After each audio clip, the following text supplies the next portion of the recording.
Estudo de caso, gerenciamento de entrada e saída. Para a realização da atividade, foi escolhido o sistema operacional Windows 10 e escolhido 3 perguntas.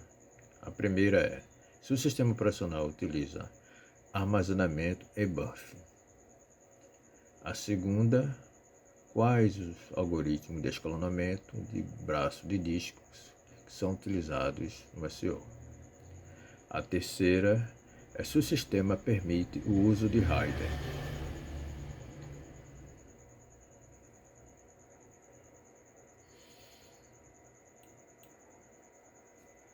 Com relação ao sistema operacional utilizar buff, sim, pois o Windows 10 utiliza sim. Ele utiliza o buff em várias situações para melhorar o seu desempenho. Esse armazenamento em buff é uma técnica em que os dados são frequentemente acessados e são temporariamente armazenados em uma área da memória rápida para acelerar o acesso subsequente a esses dados.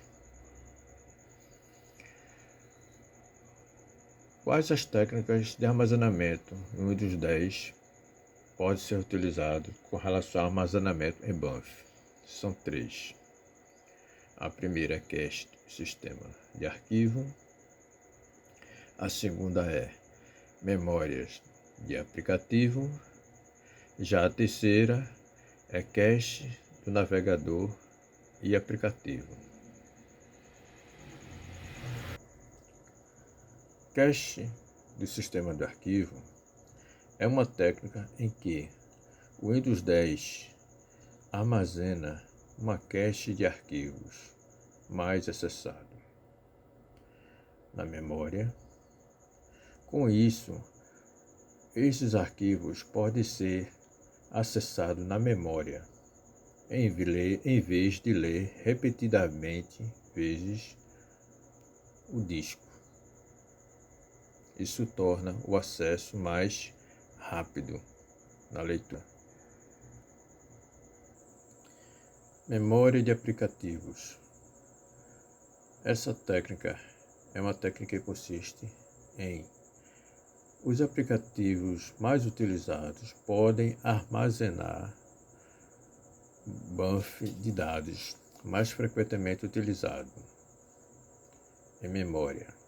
Por exemplo, ao abrir os programas mais frequentemente utilizados, parte do código é armazenado na memória e, com isso, os códigos podem ser acessados de forma mais rápida. Já a cache de navegadores e aplicativos é uma técnica que consiste que os navegadores e aplicativos mais utilizados que utilizam grandes quantidades de dados e imagem guardam um armazenamento em buff para carregar o conteúdo desses conteúdos.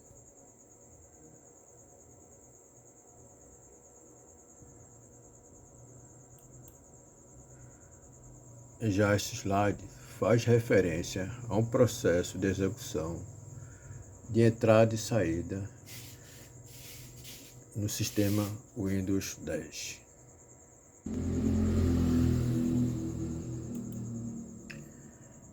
Já nesse slide, com referência a gerenciamento de entrada e saída, faz referência a determinadas operações de entrada e saída em buff da seguinte maneira: para a realização,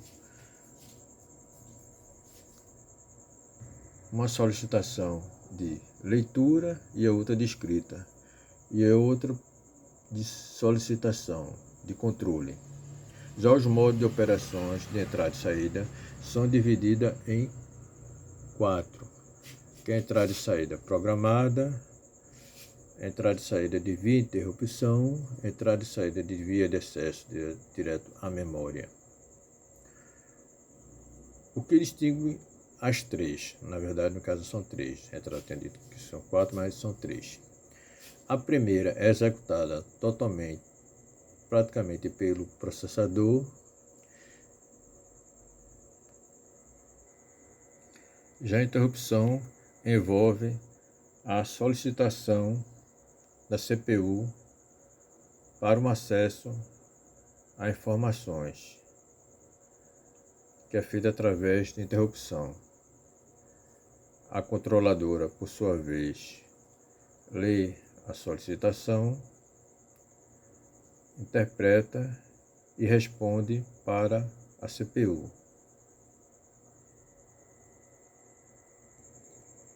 Já o modo de operação de entrada e saída via acesso direto à memória é feito através da controladora DMA, que faz esse papel em vez da CPU. O que diferencia cada uma delas é a utilização ou não da CPU. A entrada e saída programada é feita exclusivamente pela CPU. Já via interrupção é feita uma solicitação. Essa solicitação é atendida pela controladora, que dá a resposta para a CPU. E a entrada e saída via acesso à direta memória depende da controladora DMA, que faz o acesso diretamente à memória.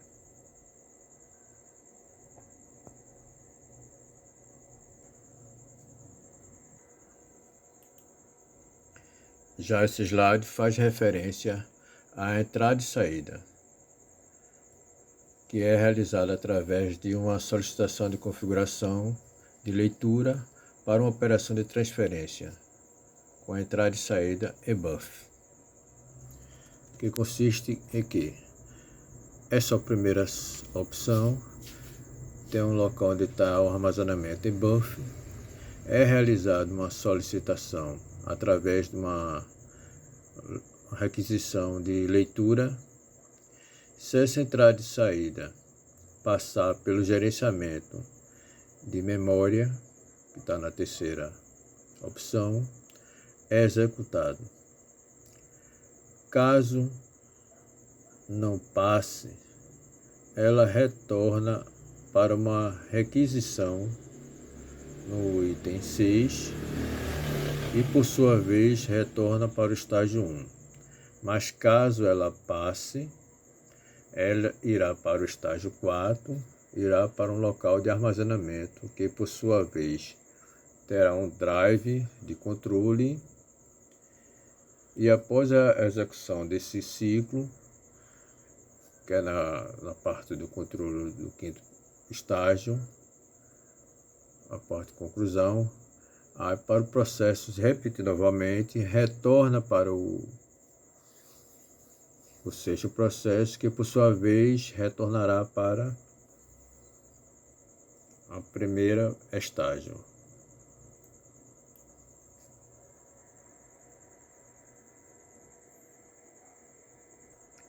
Como dito inicialmente, com relação às três perguntas, com relação aos algoritmos de escalonamento de braço de disco, o sistema operacional Windows utiliza o sistema de braço de disco FIFO, SSTF e SCAN.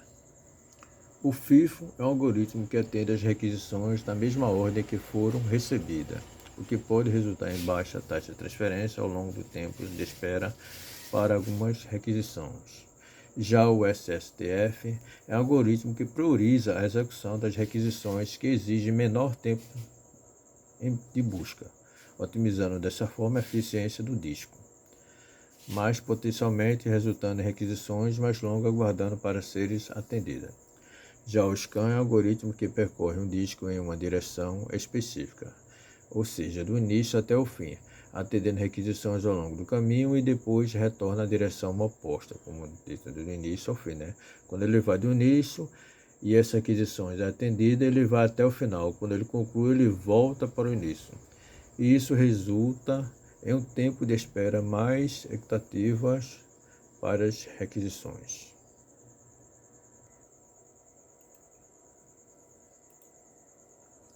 Com relação à compatibilidade ou não do RAID no uso do Windows do sistema operacional Windows 10, sim, pois esse sistema é compatível. Ele oferece suporte de RAID, permitindo uma implementação de níveis com redundâncias e desempenho apropriado para suas necessidades de armazenamento.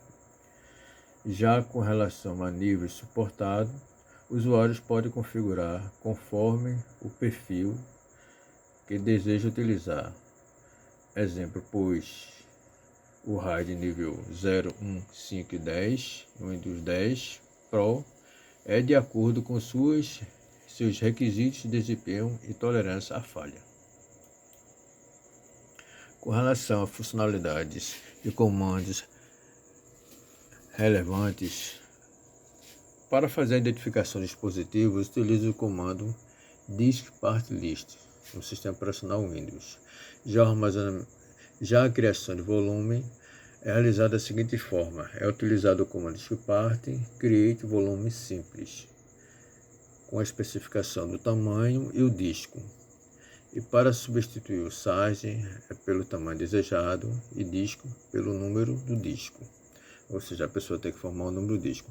Já a configuração de RAID por meio de gerenciamento de disco, número 10, utilizando comando específico com relação ao programa PowerShell ou prompt de comando, no 2.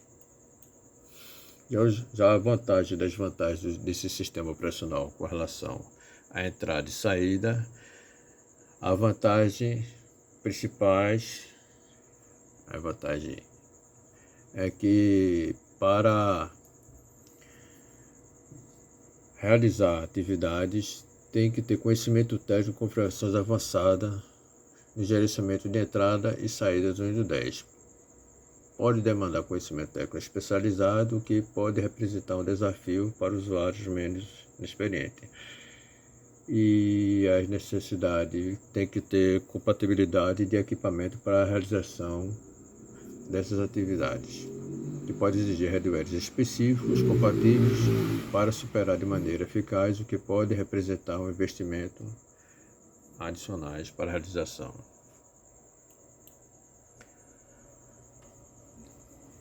Com relação ao gerenciamento avançado do dispositivo no 10, pode ser realizar a identificação do hardware. É utilizado o comando de gerenciamento de dispositivos para identificar e verificar o status dos dispositivos conectados ao sistema, como gerenciamento de energia, instalação e atualização de drivers.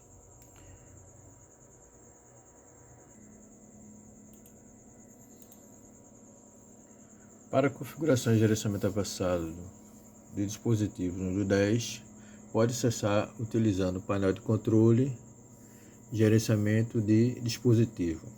Isso, por sua vez, vai abrir uma janela e nela será possível mostrar os itens que estão configurados e instalados no computador.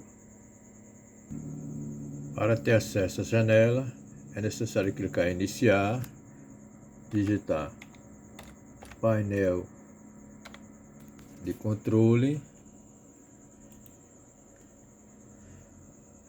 gerenciamento de dispositivo.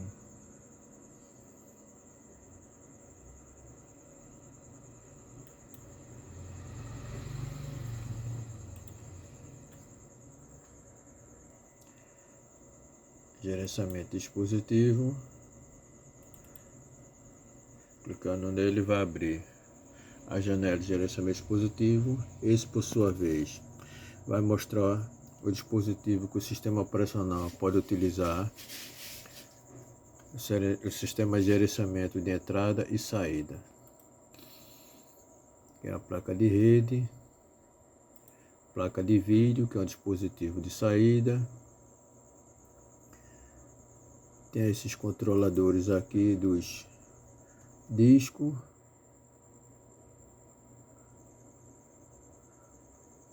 som,